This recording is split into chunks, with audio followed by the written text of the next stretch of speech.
If there's one thing we know about Hampton Roads, it's that we're an amazing area with a lot of different cities and counties, but if I'm keeping it real, we've got a bit of an identity crisis. Are we coastal Virginia? Are we 757? Tidewater? Or is it our favorite Hampton Roads? Either way, we are very connected by way of bridges and tunnels, but how well are we actually connecting on a community level? How often are we sharing our success stories and shining a light on our communities? When was the last time you met someone and really connected to what they're doing? It's okay if your answer is, I can't remember. That's why we're here. I'm Stephen Abbitt. And I'm 𝐂𝐸𝐬𝐿. We're both realtors with Abbitt Realty who love to serve our community. We're here to keep it real and share all things 757, from real estate to community and everything in between. Let's get connected, Hampton Roads. Well, welcome, everyone. Thanks for joining the podcast today. We are honored and lucky to have with us Paula Bazemoor. Paula is the Hampton Roads Program Manager for the Virginia Center for Inclusive Communities. She has an extensive background in nonprofit and human service and has been with the Center for Inclusive Communities for 4 years. Simply put, as she says, this work is in her blood. Comes from a family history of tons of work in the diversity, equity, and inclusion space. Welcome, Paula. Hi, thank you so much for inviting me. Of course. Thank you for being here. All right, so we always start off by asking folks a little bit about home and where it is. So where's home originally for you? I'm originally from Winston-Salem, North Carolina. Okay, so kind of around the corner a little bit. Yeah. Our neighbor in North Carolina. Yes. Good. And what brought you to Hampton Roads, Paula? I took a long journey from North Carolina to New Jersey to New York to Virginia to go to Hampton University. All right. Go Pirates. Go That's Pirates. right. Okay. Part of the purpose of our podcast, Paula, is that we like to show why Hampton Roads is so wonderful. We like to get the message out about our great community. So for you personally, tell us a little bit about a favorite, hidden treasure, a local hotspot that you just love. I think that my local favorite hotspot is something or a place that is hiding in plain sight, and it is massive, and that's Buckrow Beach. Buckrow Beach. Ooh, good one. This is a second time for Buckrow Beach. So for our listeners, you need to get out to Buckrow before it's too cold out. Exactly. Yeah, and they've just done some great work out at Buckrow. Lots of new, bright features out there, some new benches, and they've redone the boardwalk. And so, yeah. So what is it about Buckrow for you? Believe it or not, it's not putting my feet in the sand. Okay. All right. It's more of just the sound of the ocean. The sound of the birds, the atmosphere. It smells different out there. So it's just a sensory kind of thing for me. I love that. Yeah, it's a calming experience. Exactly. And it's just totally different than what we get in the middle of the big cities. Good. I relate. I love it there too. Paula, I know you prepared for this one, so I can't wait to hear. But I'm going to ask anyway, as if you hadn't prepared for this. So on the fly, what is your favorite quote? Okay, so I am a practitioner of Nichiren Buddhism. And so we have a book called For Today and Tomorrow, Daily Encouragement. And out of 365, daily encouragements that are in this book, the one that stands out to me is when your determination changes, everything else will begin to move in the direction you desire. The moment you resolve to be victorious, every nerve and fiber in your being will immediately orientate itself toward your success. On the other hand, if you think this is never going to work out, then at that instant, every cell in your being will be deflated and give up the fight, and then everything really will move in the direction of failure. Wow. Powerful. That is powerful. Yeah. So it's kind of like we have the power. We have the ability. I always have a pair of red shoes because it reminds me of Dorothy. She always had the power. The power was in the shoes. And throughout everything that she went through, she just didn't know that she had the power until with the fairy, the fairy, good prince, the good witch. Yeah. Glenda. Yeah. Trying to think Thank through. you, Glenda. I know, right? Until Glenda told her, that you have the power. So we all have the power within us. It's just getting us to recognize that we all have that power. We need that reminder. And yes. And having people around us to see in us what maybe we don't see in ourselves and encourage us forward. We've also talked about that on this podcast. The power of one is what a previous guest referenced, and it's true. It is, absolutely. Well, thank you for sharing. On a lighter note, tell me something that makes you laugh. Babies. Every time. Babies laughing. Babies laughing. Okay. I love to hear babies laugh. It's contagious. It is. It's the sweetest. Absolutely. Absolutely. Yeah. That does it for me all the time. Every time. Okay. And it sounds like the quote you shared is really something that inspires you. But is there something else that inspires you on a daily basis, keeps you going, keeps you engaged in your work? I hadn't really thought about it on that deep of a level. I think when we do workshops and you can almost see the light bulb come on over somebody's head, that everything just clicks for them and they get it. Or when they come up to us afterward and after they've been participating in the workshop, they now feel like, that fiber has changed within them. And they feel like now they can take the message and deliver it to someone else. Something within them has changed. They're seeing something different because of the what they've experienced. That's an inspiration for sure. Yeah. And we've been on the receiving end of that. So, yes. So thank you. Thank you. For our listeners, you can't see it, but Paula's got a canteen in front of me, and on it she's got, "This is an inclusive place," and that's the slogan for the Center for Inclusive Communities. And we've been fortunate enough at Abbitt to have 2 sessions so far this year with the Center for Inclusive Communities, the workshops as they're called. And they are incredible. And every organization, if you are listening to this podcast, you need to invest in yourself and invest in your team and get with VCIC and get one of these workshops or more, preferably, hosted in your workplace. Again, we had 2 this year, and I could see those light bulbs go off for folks. I could see people open their minds to someone else's experience. And I think for me, that's probably the most important piece. It's just someone opening their mind to what someone else might be experiencing, because I do think that with that comes an awareness and a little empathy. I hope a little empathy. But we had Paula, and she shared some quotes about diversity and inclusion, and really defining them, I should say, more than quotes, but just some tangibles for me that I wrote down. She looked at my chicken scratch notes from our workshops, and as I told her, and I'll tell you listeners, they're taped to the wall in my office, and they're in front of me every day because I don't want to forget. I'm sure I do, but I don't want to forget that these need to be baked into every day for me. So just bear with me, indulge me a moment while I run through these. You can define diversity as counting people, and you can define inclusion as making sure that people count. I thought that one was wonderful. Diversity is a fact, and it's so true. And it's a fact, unfortunately, that many people don't want to face, and I don't understand why, but that's their prerogative. Inclusion is a choice, and I couldn't agree with that more. I mean, I know that to many these are just so fundamental and obvious, but to me, I loved these. You could say my light went off with these a little bit. Another definition of diversity, showing up to the party, and inclusion is being asked to dance at the party. And that relates to everyone. Yeah, that's right. It's one thing to be there. It's another thing to be active and on the dance floor. Exactly. Yeah. And then last but certainly not least, diversity is the presence of difference.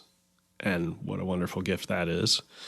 And inclusion is accepting, respecting, and valuing diversity. And I know that through the work y'all do, you're opening so many people's eyes to these, and I thank you for that. If you all have not checked out the Virginia Center for Inclusive Communities, again, I have to plug, you need to. You need to incorporate them into your life professionally and personally in any way you can. I'm obviously a huge advocate, but I'm going to shut up and give it over to Kara, who's going to go a little deeper diving with Paula about VCIC, sharing its mission, sharing more about her important work. So Paula, thank you for indulging me for this icebreaker session. Thanks to the listeners for letting me stand on my soapbox about what I love about diversity and inclusion. And Kara, thank you. Yeah. Well, no, that's a great segue because we're now going to define for the listeners a little bit more of this great group that, Stephen is championing. So let's start with that. Let's give a little bit of history and background and mission of who is VCIC so the listeners can know what we're talking about and why we're so excited. Yeah. VCIC was founded back in 1935. So the organization has been around for a very long time. They started out as the Virginia chapter for the National Conference of Christians and Jews. And when you think about what was going on back in 1935, there was a lot of anti-Semitism and things that were going on. I don't want to give away too much of the history. I want to leave, people, I just want to kind of tease so that people just tease them because they need to have you as a speaker and then you'll talk about that. Exactly. But the NCCJ, or the National Conference for Christians and Jews, eventually disbanded as a national organization. But the people in Virginia wanted to continue to have an organization here that would continue to have the conversations that that they were having, and so we became the Virginia Center for Inclusive Communities, or VCIC, and now we work with schools, businesses, and the community to achieve success through inclusion. And what we have found that whether you are in the school space or the business space or the community space, if you feel included, then you're going to be much more engaged in that space, in whatever space it is. Well, and that's exactly why we have to continue having these conversations. I know a lot of times we'll hear people say, well, why are we having this? Like even within the real estate, community, that's not real estate. That's not houses. Well, we're also in the people business, and you hit it on the, nail on the head. People want to feel included. They want to feel engaged. And that's why it's important to have that empathy, look through someone else's eyes. So thank you guys for having the platform to, be able to do that. Much appreciated. So talk about your service areas. This is a podcast. We have listeners, all over the area, even though we're focused on Hampton Roads. So what are the areas that you guys service? Maybe elaborate a little bit of you personally, but also the organization. Yeah. So as the Hampton Roads program manager, I provide services, all over the greater Hampton Roads area. But as an organization, we provide services all over the Commonwealth of Virginia. Because of the pandemic, we've actually been able to expand our borders a little bit, our coverage area a little bit, because we did our work virtually. Mm-hmm. And so we are still offering the virtual option to people to have our workshops. But for the most part, we are Virginia-based and Virginia-centered with the work that we do. So since you're virtual, I have to ask, if someone that wasn't in Virginia wanted to have a virtual session, is that an option, or are you just sticking to Virginia? We pretty much stick to Virginia. Okay. Now, they could contact us, and if we have a sister organization where they are, we would connect them with a sister organization. Awesome. Love the connection piece. Yes. So still reach out. Yes. Still reach out. I have a question about that. Can you give an example of a sister organization? Question. We have Virginia Center for Inclusive Communities. Would there be like a North Carolina Center for Inclusive? Sorry to be just so daft about it. I know they have different names, but they're there's a sister organization in North Carolina. They're in the Greensboro area. There's one in Omaha. There's one in Connecticut. There's one in California. So they're spread out all over the country, but they do have different names. How about the D.C. area? No. There's not one in the D.C. area, because sometimes people will call us in the D.C. area. I'm not sure about Maryland, though. But, gotcha. Yeah. It's nice to know there's a network out there. If folks want to jump in and have that involvement, there's options on a national level. That's good. Absolutely. And like I said, if they want to contact us, we can. They're not in this area. Right. We can do the research and find out if there's someone close to them. Well, and that he brings up a good point because, I'll be honest, I was first introduced to the organization pre-pandemic, it was the annual awards recognition dinner that you guys have. And I was very happy to find out that we had this hidden treasure in our local area, but, just didn't know. And so, like you said, there could be, other people in other states that might want to look into that. So thank you for being a great resource for that. So you got connected with us through our Humanitarian Awards dinner. Yes. Yep. And to give context for what the dinner is, each year, for how long now? A long time. A very long time. Very long time. The center has honored humanitarians statewide. There are a series of dinners that take place, and we have our own here in Hampton Roads, which is probably the best one, I'm just saying. We're not biased at all. It's a great moment to really shine light on our local philanthropic leaders, our local humanitarians, and there have been, when you look at in the program of the event and look at the list of past recipients of the Humanitarian of the Year award and things like that, it's an impressive group, and it's nice to take a minute and recognize, number one, the work that you all do, and number two, the work that these private citizens are doing in our community in that space. So I hope people will join the dinner in February. And it's the people that receive these this recognition, they are so humble. And, when they're contacted, to find out that they've been nominated, the first question is, well, why me? What did I do? Or what am I doing? And they're amazing, amazing people. And as you said, Stephen, we have 4 of these dinners across Virginia. We have 4 chapter areas. So we have a dinner in each of our chapter areas. And the 4 chapter areas are Richmond, Lynchburg, the Peninsula, and Tidewater. So we have 2 in this area. And it seems not to matter what area we go in, they all have the same kind of humbleness around them. But they're all amazing people doing amazing work to help their community, to help uplift people. And they don't do it for the recognition. They do it because it's something that they really, really believe in. That's their heart. That's their heart, exactly. And there's something that there's a spark and then they saw something maybe that was lacking, and they tried to find a way to take care of that lacking that they saw. So awesome. Thank you for letting me go off on a tangent on that one, but that was my first exposure to VCIC. That's for a lot of people. That's their first exposure is the Humanitarian Awards, and then through the dinner, because of course we have to tell people what we do and why we're coming together. Sometimes we'll after the dinners we'll get a flurry of calls and inquiries about our programs and services and things like that. So good. So they're very effective. Good. Yeah, put it on my radar. And I'll say we have our very own past recipient, right? Yeah. Miss Carolyn Abbitt. Yeah. Exactly. Yeah. Sure yeah. I was able to sit beside her, and like you said, the humility. It wasn't until halfway through the dinner that I found out that she was a past recipient. So. Right, because even that we honor our past recipients at the dinner. We always try to take an alumni picture, if you will, and there are often times when just like you said, you will be sitting next to a past recipient and won't even know it because it's not about them. You know. So.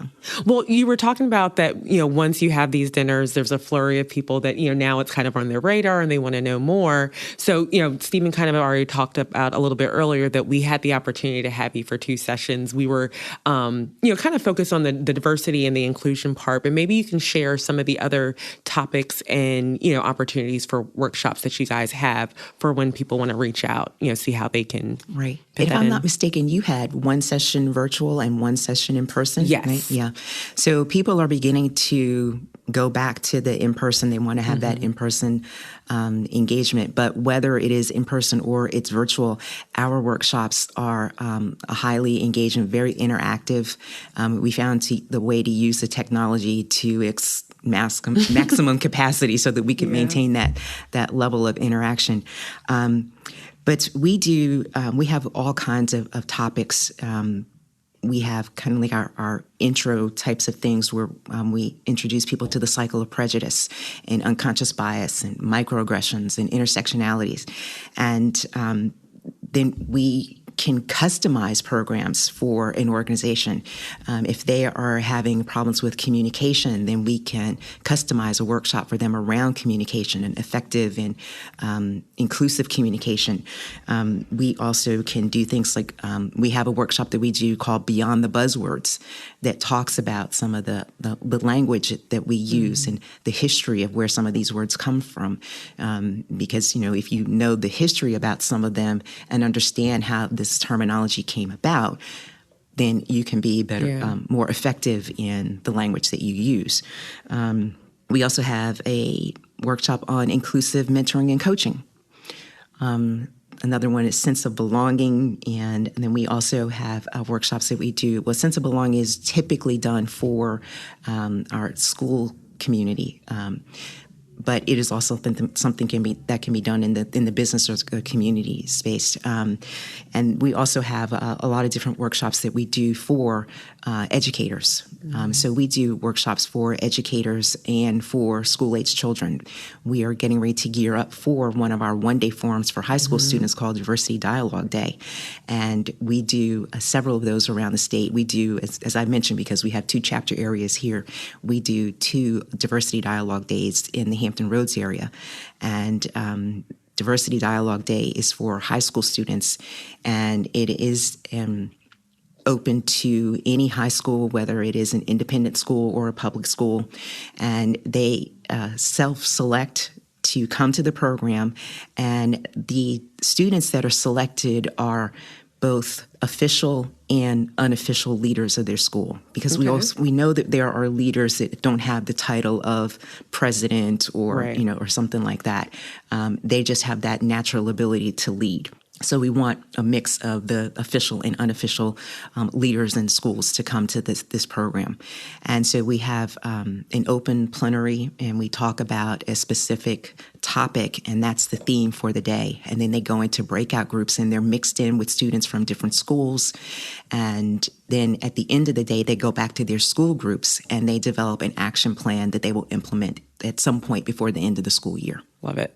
I love it. So it's not just that day and what they learn, but let's go back, let's put it into action. Exactly. And I love the fact that you're starting with the young people, right? Because that's what we were talking even before is like, as adults, you have to unlearn certain things. Starting when they're young, and they start out so much further ahead than we are. Yeah. So. And you hear so much about, so much negativity about young people these days. And it's not what you think. You can't fall into or buy into the stereotype that you hear about young people, because we have some amazing young people that come to these workshops. And the facilitators that we use for these workshops are volunteers. And so when we do the debrief after it's over, they all comment about how much they've learned from the young people. It's kind of a reciprocal. The volunteer facilitators are giving information, but the volunteers are actually getting back as well. I think that's also a common theme of something we've heard recently with one of our other podcast guests. So we're seeing that connection piece with the youth and all the ways that they're getting connected and what they're learning and how they're teaching us as adults as well. Yeah, they approach it differently than we do, which is a good thing. And, there's always that little generational prejudice that, the next generation, they have it so much easier, or they're so entitled, or whatever it is. Yeah. And it's like you look back, and actually every single generation that preceded has said that. So, there's a prejudice in action. So I'm glad you guys are more open than that. So let me ask you this. What do you find most gratifying about your work with VCIC? I think I kind of mentioned it already about, seeing people having those light bulb moments. I think when we're able to connect with people and they get it, and you can tell that they're ready to go and do the work. Or if you have someone who's somewhat resistant at the beginning of the workshop, and by the end of the workshop, you can tell that their opinion has been changed. And then also there are times when I can, a school will call me and say, we're going to implement our action plan and we're having an assembly or we're having some kind of program or something like that. And when I can see what they've done in the school, or when an educator gets back in touch with me and says, oh, this is what happened and this is the result of the action plan or something like that. Mm-hmm. And so to see and hear the impact, especially in the schools, I mean, we have statistical data that shows that the schools that we work with on a regular basis, they have higher attendance rates and lower disciplinary rates because we work with them to help change the climate within their school. And I mean, who doesn't want to go to school? I mean, school is a challenge. Mm-hmm. And since the pandemic, school has really changed. We're hearing a lot of different things from educators about how the students are different. The pandemic affected them in so many different ways. I mean, who doesn't want to go to school and feel comfortable in the school space and not fear bullying and not fear, getting caught up in a fight or something like that? Any kind of violence. Right, right. So if we can change the climate where those kinds of things, the frequency of those things diminish or can be eliminated, then school turns into a refreshing place. It's a place where you want to be. It turns into that place where people thrive and learn. And they want to go. Yeah, you're changing the culture. Exactly. Yeah, the whole culture. Well, and it starts with the mindset. Right. I love that. So you have the opportunity to witness that every single day and be immersed in that and a part of that. I do.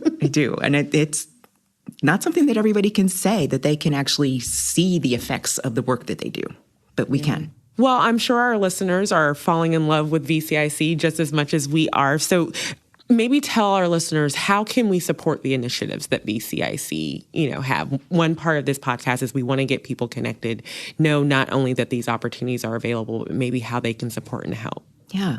So as I mentioned, when we do our diversity dialogue days, and some of the other programs that we do as well, we do a community program called Table Talk 757.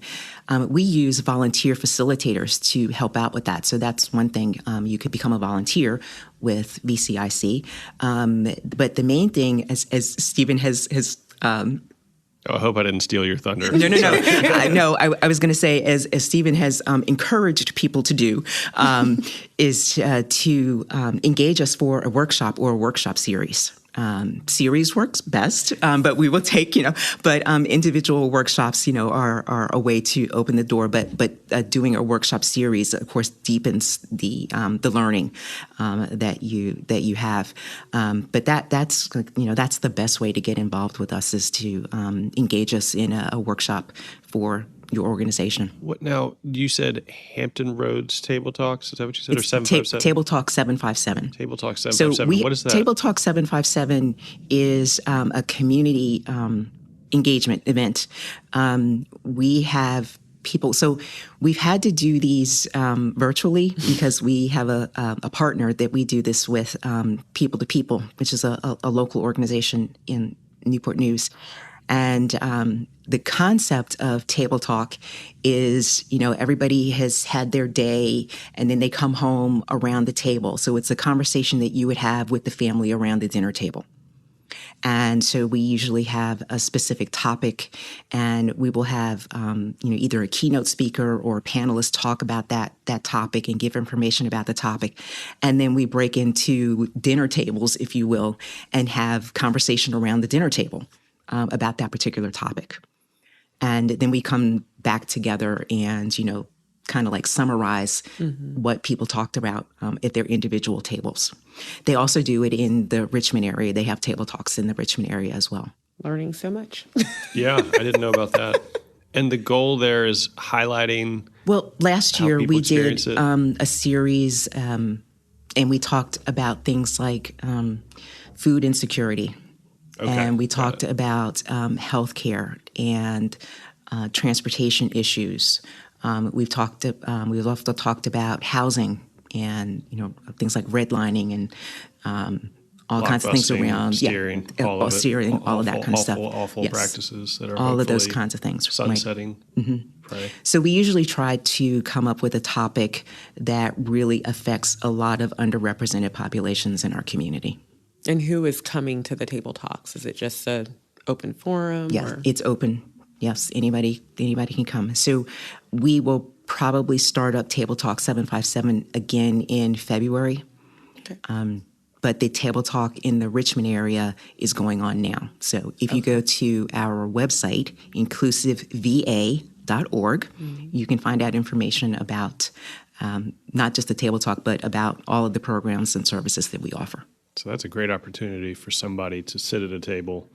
And I would imagine, as you do with the project you're working on right now with the schools, you try to split tables up well and create diversity at the table. And there's so much exposure. Everybody's going to experience and think about all of those topics differently. So you're creating a space for them to have that exposure and to do it in a safe space. Yes. I love that. I can't wait we have to go in February. Right. So February's going to be busy. Yeah. February will be busy. Doing a lot of VCIC stuff. Exactly. That's a good thing, though. Yeah. Well, so you gave the website, because like you said, we've highlighted the workshops. We've talked about the Humanitarian Award dinner. We now know about, the Table Talk 757. It sounds like you guys have a comprehensive amount of resources available in all of your each local areas, but also some virtual aspects as well. So it's a lot on there. So hopefully everyone will check out. I'm going to ask you just again to repeat the website for the listeners, and also any other ways we connect, social media, that kind of thing. Yeah. So again, the website is inclusiveva.org, and we are on social media. So go check us out. Different ways. I think we haven't dipped into TikTok. But steer clear. I'll say that's okay. But we get more and more people say, "Are you on TikTok?" No, we're not on TikTok. Gosh. But you have the website. You're on other right. social media All the other channels, so it's all good. Yep. Yeah, so I would love to be able to connect with Hampton Roads people as I am the Hampton Roads program manager. Right. But again, we can provide programs and services to you anywhere in Virginia. Thank you. You guys are truly a gift in this area. We really appreciate you. Yeah. I mean, it's such important work. And Paula, thank you. Number one, thank you for all you've done leading up to VCIC in our community. Thank you for sharing a little bit earlier about your family's history in this space. And I can tell you that there was just an amazing impact even from the first session with you this year. And so many lights went off for so many people. And I'm just grateful to you for that. And thank you for indulging us on this podcast. We have fun with it. It's serious and fun at the same time. But you've been wonderful, and you always are. And you're an amazing person doing amazing work. So thank you. Well, thank you. Thank you so much. It's been fun, and I've enjoyed being able to share the information. Absolutely. Great. Hey, thanks for listening and getting connected. This podcast is provided by Abbitt Realty, serving Hampton Roads in real estate since 1946. Please stay connected with us on social at Abbitt Realty. See you next time.